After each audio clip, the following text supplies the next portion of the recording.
So good evening, everyone. Thank you for attending the Concussion Resource Center Education Series. And tonight I'm excited that we'll be having two occupational therapists telling us about their role in concussion treatment and management.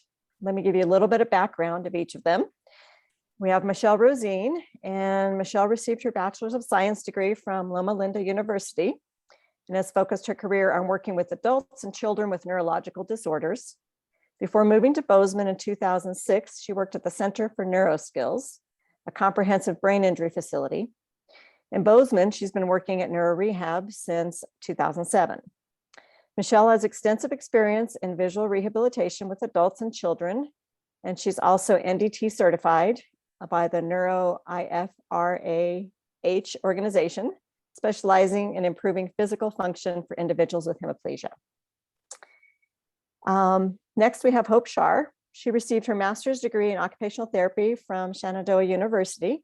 She grew up between Colorado and Montana and decided to settle in Bozeman after graduation. She fell in love with working with the neuro population after completing a clinical rotation with the neurotrauma unit in Provo, Utah. She enjoys working with individuals across the entire lifespan to help them get back to their favorite activities. Over the past year, she's gained experience in providing OT, including visual rehabilitation.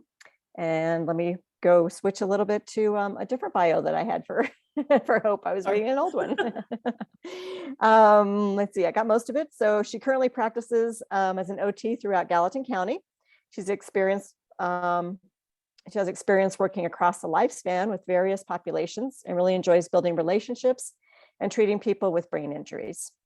In her free time, Hope enjoys being in the outdoors. She loves camping, hiking, fly fishing, practicing yoga, and spending time with her family. So we welcome both of you and thank you very much for your time to put this presentation together and to give us more information about OT tonight. Thank you. Thanks. Alrighty, so I am Hope, and this is Michelle, and we're the occupational therapists speaking tonight. We're going to go over our role in concussion treatment and management. At the end, we'll have some time for questions as well. So just in general, what is OT or occupational therapy? Basically, occupations are anything that you engage in your daily life. So this can cover multiple areas, including what we call ADLs or activities of daily living, toileting, dressing, bathing, all of that type of stuff. And then we also cover IADLs, cooking, taking care of pets, taking care of kiddos, finances, medication management. And then other occupations include sleep and rest, work, education. For kids, that includes play, social participation, and leisure activities. So OT services typically include an evaluation, treatment plan, and then collaborating with the patients to identify goals that they have in mind to increase their independence and just make them more active in participating in all of these areas. OTs often use therapeutic activities, exercises to work on skills, and a variety of restorative activities that we will talk about a little bit later. So typical problems after concussions that we address often come vision related. So this could be difficulty focusing, it could be discomfort, strain in their eyes, or just general fatigue with reading. Oftentimes we hear that it's hard to scroll on screens or to look at their phones. Sometimes people have limited tolerance for movement in their surrounding environments or watching things move. Some people experience skipping words or lines when they're reading, which can be really difficult. Visual overstimulation, especially while driving, can be hard. Light sensitivity, glare sensitivity, and then going more into those functional skills, difficulty planning meals or cooking. Grocery stores are really overwhelming for a lot of people after concussions. Sometimes financial management can be tricky, and just budgeting in general and planning in general. And then sleep is often impacted as well after concussion. Mm-hmm. So we'll begin with an evaluation. That's what treatment typically begins with. And what is included in an evaluation really depends on what the person tells us that they're struggling with. Sometimes I've had people talk about their handwriting has changed, or maybe they're dropping things. So those would be scenarios where we'd want to test coordination and strength and get a baseline before we start working on it. Also, because so much of the brain is involved in vision, we oftentimes end up addressing vision or visual problems, visual complaints, things that are not working well within their visual system. And so the things that we do for that is we start with a vision symptom checklist and then do a vision screening and perceptual assessments. But just before we talk a little bit more about what those things are, I think it's good to kind of clarify what good vision is. Most of the time people think of good vision as, do I see 20/20? Do I have 20/20 vision? But if you've had a concussion and you've had some problems with your vision, you might still see clearly, but notice that there's other things that are not working well for you. So it's much more than just, do you see clearly and do you have 20/20 vision? You can kind of break it down into three main parts. You have that acuity side, do you see clearly? And then do you have a full visual field? But then you also have the gross ocular skills, which is just the coordination aspect of your eyes. So how your eyes move and work together. Do your eyes move smoothly? Do they jump from one point to another accurately, quickly? All those things that you want them to. Do they break from parallel as they're moving around to pull in towards each other as you look at something up close, and then go out as you look at something farther away? Like just all those kind of coordination aspects of vision. Just like the rest of our body, our eyes have muscles, and so they need to function and communicate properly with our brain. And then there's perceptual skills, which is kind of like the thinking side of vision, how we process what we see. We'd like to start with a symptom checklist because the problems that are described there really help kind of point us toward what we should look at more closely in the vision screening. Examples of some of the questions would be things like, does reading or close work, doing things like arms lengthening, give you a headache or make your headache worse? Do you skip lines and words when you're reading? Do the words blur or come in and out of focus? Things like that. And then we'll ask how often that happens. Then we'll do a vision screening, which looks at that, again, that coordination aspect of your eyes. And so we look basically at how you track something with your eyes, how you jump from point to point. We'll screen eye alignment, and then look at visual field and those type of things. So Hope and I were going to do a little demonstration of that. Hope has agreed to be the patient for us today. So I'll start with the pursuits. I just have like a little number that she can look at. And let's see. Can you see her eyes okay from there? Okay. So then I would just have her follow and see if those movements are nice and smooth, or if they're kind of staggered, a little jumpy. Sometimes they can be smooth and a person still gets kind of dizzy or nauseated when they're doing this. And so that would be kind of considered a problem too. So that's just interrupt a second. It's your guys are in the little picture. So I don't know if we could switch it to the big and be able to see a little bit closer on that. That'd be helpful. Thank you, Kathy.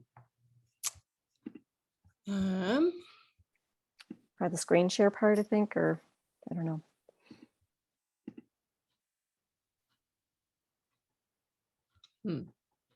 If you click on where they are in the small box at the top, it should switch it over for you. Me as the host or them as the co-host? Like click on the box where they are, Mm-hmm.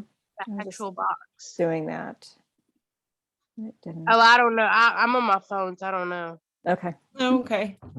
Thank you, though. Thanks. Yeah. Oh, posture. Does that change anything? Mm-mm. No. Okay. I think if there is if you go to, oh shoot, that's not what I wanted to do. I think I just probably did that. Were you doing something? Yeah, let's see. So if you go to view speaker, then the whoever's Talking. I think the Oh, talking or at mhm. least the primary speaker will be the largest There we go. And then if we want to do the screen share back. if you don't do the side by side with the presentation. Okay. So you might have to go back and forth between the slides or side by side, and when you're doing a demonstration, have the just the speakers only. Okay. Okay. I'm Sounds not sure if good. that makes sense or not, but Yeah, I think Okay. so. Can you see a little better Yes, now? much Glenn? better. Mhm. Okay. All right. So I hope gets to do this again. All right. So we're just looking at her eye movements. Do they move smoothly? and all those things. All right. And she is tracking like a pro. Looks good. And you didn't get dizzy or nauseated I with did any of not. that? Didn't give you a headache? Nope. Okay. All right. And then I would look at how she, how accurately her eyes jump from one point to another. All right. If you want to just look back and forth between my Y and my P here.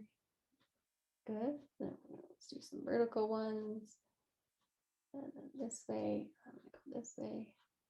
Looks good, Hope. Very good. But sometimes you might see kind of like her eyes or the person's eyes would get there, but not quite, and then a little corrective movement. That would be undershooting, or maybe they go past and back to the target, and that would be the overshooting. And there again, maybe just doing those simple eye movements make them feel dizzy or nauseated or give them a headache. Those would all be kind of a problematic scenario. And then we were going to do a little bit of visual fixation and This is the hard and one. depth Don't judge perception. me if I can't get it right. So she's just going to try to put the end of that stick in the end of the straw. And I would do this in different places and see how accurate she is. Oh boy, that's really one more. Pro, you are an absolute pro. All right, so those would be some of the things on a vision screening. Okay, I'm gonna go back to share screen here. Okay,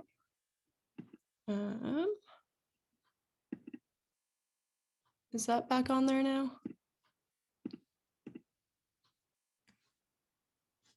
Okay. Okay.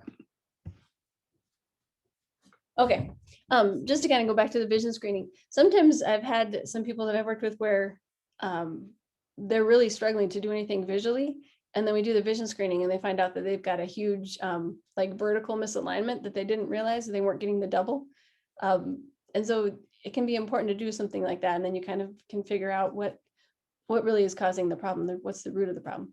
All right, so then the third part, that processing or perception, we have assessments for that. And here's just a couple examples of the test plates. So the one on the left would be trying to find the same form, even if it's smaller, darker, larger, or turned around. And so the answer for that one, I think, is number 4, that T is just smaller and then turned a little bit. So being able to recognize stuff, even if it's altered just a little bit. And then the middle plate, test plate, would be just matching, and they do get a lot harder than that. I think that's just an example in the beginning. And then the one on the right is, if you were able to complete the shapes at the bottom, which one would look like the one at the top? Which one could be completed to be like the one at the top? So those are some examples of the perceptual tests. We also look at processing speed too, because a lot of times that can be an area of difficulty for people after a concussion. And then we get into treatment. In the beginning, you do a lot of education, and some of the things we might talk about are compensatory strategies to kind of help people get by with the symptoms that they're having at the moment until they can improve. The visual system, kind of like what we talked about today, and then energy conservation.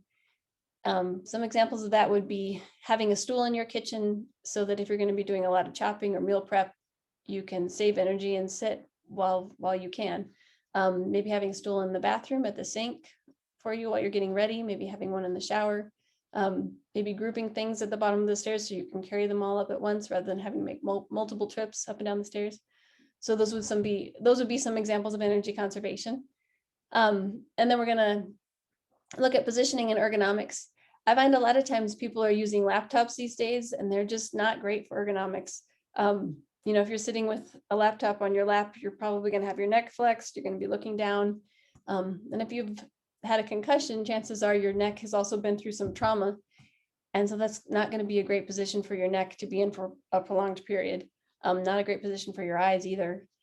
And then another thing that people tend to do is put the laptop just on a regular table. And so then you end up kind of raising your shoulders to type, and that is not great for your neck either. So just kind of looking at ergonomics, what you'd want to do is have a separate monitor, maybe put it on a stand or books, whatever works.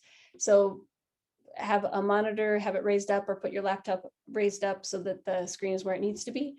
And then have a separate keyboard so that you can put that at the height you need it to have good alignment there at your shoulder and your elbow and have your straight wrists. So just looking at things like that. Healthy lifestyle habits. There's certain things that you can do to kind of promote your own recovery. And we tend to look at sleep, diet, exercise, and water. I like to have people do just a 4-day journal to just get a snapshot of how they're doing in those areas, like what's going on. And then they bring it back in and we talk about it. And it's not that you need to change everything all at once, but you maybe come up with a few achievable goals, small steps toward lifestyle habits that will promote your recovery. An example would be like, maybe you have somebody that's not exercising at all. Maybe they make a goal to walk 2 times a week, or maybe they make a goal to just drink 1 more glass of water a day. Or maybe they make a goal to not have any screen time an hour before they go to bed to try to get better sleep. So things like that. And then what was the other? Oh, the management skills, and Hope's going to talk more about that. So treatment can look like a million different things, including compensatory strategies, restorative activities, getting back to different activities. So one compensatory strategy that we tend to use are these overlays. So that light and glare sensitivity can often be troublesome. These are physical copies. So this is an example of an assessment where you just have these different colored overlay sheets, and it can reduce the glare, it can reduce the light. This I find is really helpful for a lot of the patients that we're seeing that are in school. They use these over their textbooks, but there's also a virtual version of it where it can change your screen. So that's an example. There are different colors depending on what is better suited for the individual. Other strategies include like the reminders app on people's phones, the calendar app, or just using a paper planner. Budgeting apps can also be really helpful, and just meal planning in general. For one of my patients, we would go through her grocery list and then visualize how she was walking through the store, and then she could prioritize kind of her route so that she wouldn't get distracted. She didn't have to be in there for a really long time, and she said that that was really helpful. We talk about taking breaks a lot, and just that energy conservation, and also other things that are as simple as wearing hats or sunglasses when you're driving. Noise canceling headphones can be really helpful for some people. And so those are some examples of those strategies. And then the other thing is restorative activities. And so this is kind of where we fall more into those therapeutic activities, coordination activities. So working on in-hand manipulation skills, holding something, pinch, grasp, grip, strength, all of that. Driving. So returning to driving is really important for a lot of people. And so that is something where they can experience some symptoms. And so we can take them as passengers in our car and do routes with them. We can also work on the different skills, including rapid eye movement jumps and looking out and turning your head and incorporating all of those aspects. Returning to school and work. Sometimes my students that have experienced concussions have difficulty looking at the board. So we work on eye jumps, and we look on head turning and different things like that, and just simulating their environment. And then we wanted to demonstrate like another activity that includes like central peripheral vision integration, just to show you guys kind of another example of what a treatment activity would look like. So I will take that off.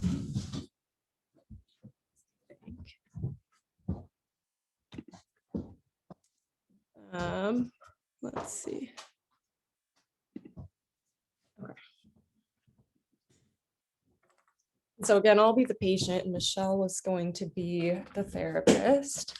And all I have in front of me is just a letter sheet. We use this for different things, but I'm just going to be reading the letters out in front of me. And then Michelle is going to be standing behind me with a laser pointer, and I'll be pointing in the general direction without looking. So my vision is all central, but we're going to see what my peripheral looks like also.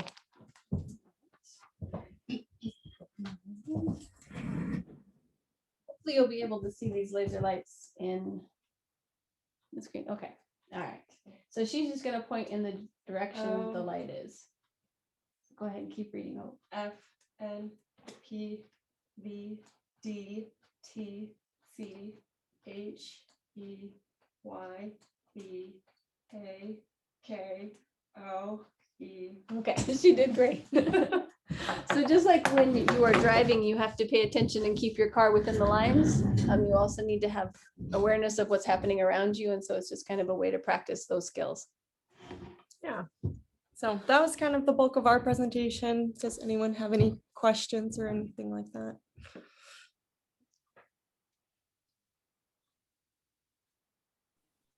Yeah, Nancy. When you do the tracking, do you, I noticed that you did one eye at a time. Do you typically do that or do you do both? Or, and why would you do one or the other? I do all three. So I do one eye at a time and then both eyes together. And go ahead. No, I Go was ahead. just gonna say, sometimes with both eyes together, the double vision comes into play. Mhm. And so that is just one way to isolate, like, are you getting the double vision in a single eye? Is that something where your eyes are misaligned and they're just not coordinating those movements appropriately? So I like to do all three also. Mhm. And I've had patients where they have more restrictions in one eye than another. So that would be a reason, like, to check range of motion, or one eye skips more than the other. I mean, sometimes there's one eye that's more affected than the other. So those would all be reasons. And then, yeah, like Hope said, the double vision. Sometimes people just have more like pain or discomfort with one eye versus the other too. So it's kind of interesting to see that, but I feel like it's important to kind of tease that out and see if there's one eye that's not performing as well as another. Thank you.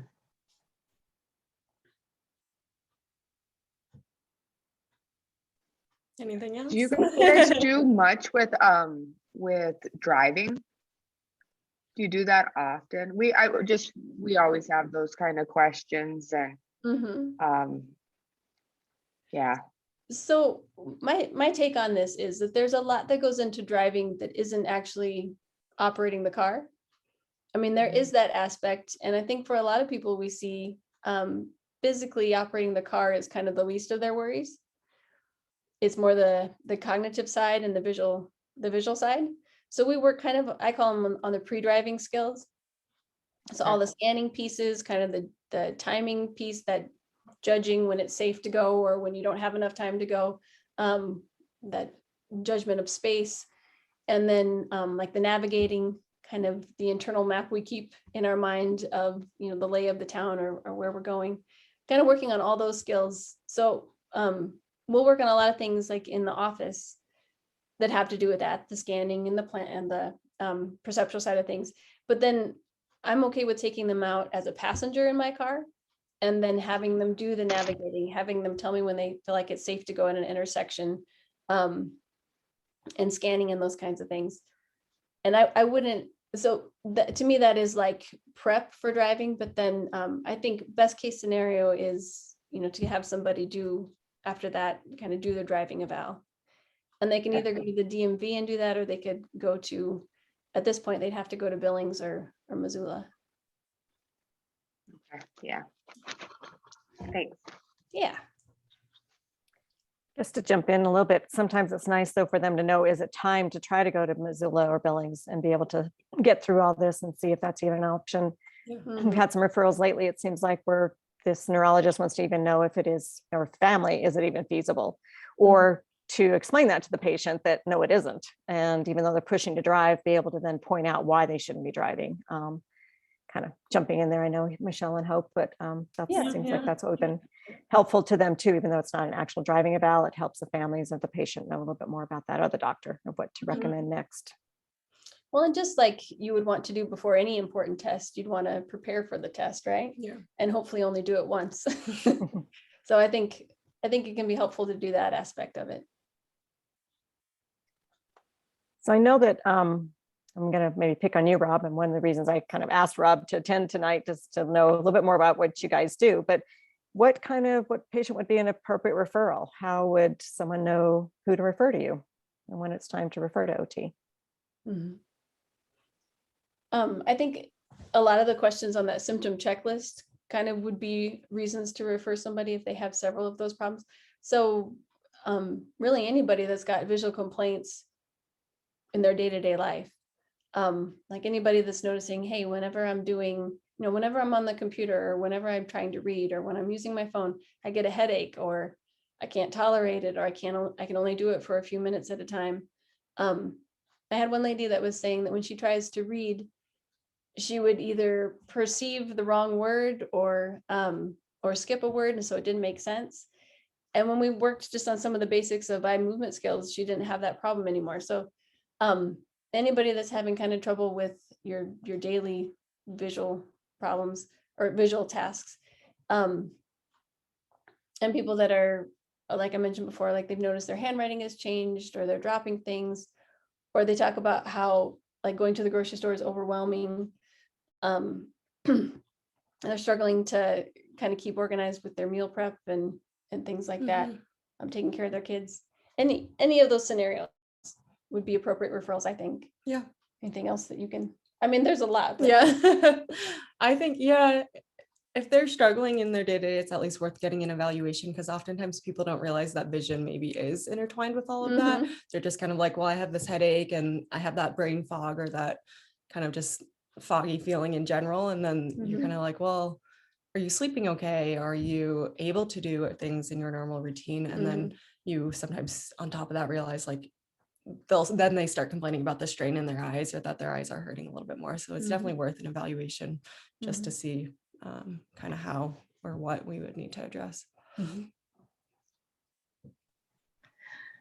Do you guys, is there an age limit that you work with? I mean, do you do a lot of kids or relative to concussions? For me, I think it's nice if they are school aged or older, because I think younger than that, there's a lot of games and kind of, you're kind of tricking them to do what you want them to do with the games and the activities, which I don't think that we're quite set up to have. We don't have the swing and things like that. So I think school age and above, so they're kind of used to, like doing some work, like some skill building activities. To me, that is what I would probably, I'd feel most comfortable with school age and above. Okay, thanks.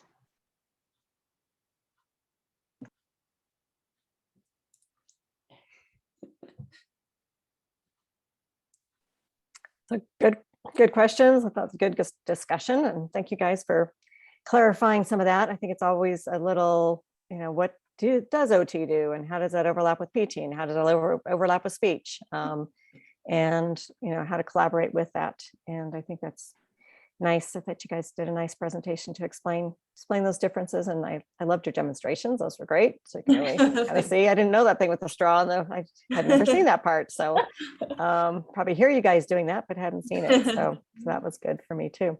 Well, I think there is overlap between OT and PT and between OT and speech. I think that there is an overlap, but I think it's the best case scenario for the person recovering when they have kind of the full team like that, because we're all going to come at it from a little different angle and bring, our skills to that. So I think best case scenario is for somebody, if they're struggling in, the various areas, to have all of it, to have all three, to have a counselor too, Yeah. I made that down. That was right. And just go ahead. I know it's to a certain extent it's patient specific, but could you maybe give an example of a home exercise activity, something for a patient to work on at home that a typical, if there is such a thing as a typical concussion patient, might find helpful? So trying to think of like a good one. I know the ones that I typically give. Yeah, like we do tracking a lot. Like that's something they can do at home. That kind of stick and straw is something if we're looking at kind of structured tasks. I always say like my approach to therapy is real life is the best way to do it. And so I'll print a recipe, even if somebody's not someone who typically follows a recipe, and I tell them to like tape it up on their refrigerator so that it's something that they have to scan and look for every time and kind of follow directions. For some of those visual perceptual skills, I tell patients like putting away your leftovers is actually a really good task, because you have to kind of figure out like how much Tupperware do I need to be able to fit XYZ. And so real life is kind of my approach to everything on like how can we incorporate these tasks. Obviously the really structured stuff is good for that exercise component and to work on that, but I like to incorporate that kind of like included into their daily routines.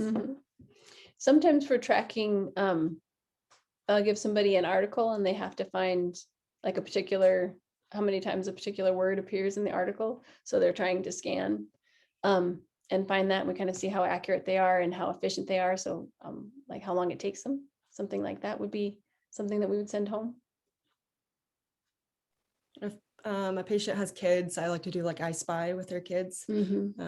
Something just to get them involved in too. So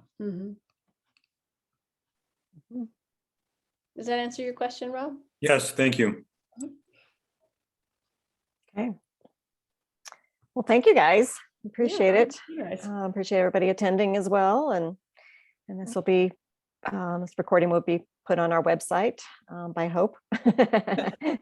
Hope's on our Concussion Resource Center board, and she'll post that, which would be nice so that people can review it whenever they want to. And I think it'd be great to even refer people, maybe even Nancy, Rob, and Brittany, if you have patients who aren't sure about OT, that might be a way to, say, if you want to learn more about it, that's, gives you a synopsis. I'm not sure if you think that's helpful or not, but sometimes people are a little leery when they don't really understand what it is or how it can help them. So, and then I know we're always happy to talk to a patient, even on the phone, and kind of explain what we do if they're questioning, if it's an appropriate therapy for them, and explain and ask them more questions and tell them what we could probably assess and work on. So, okay, great.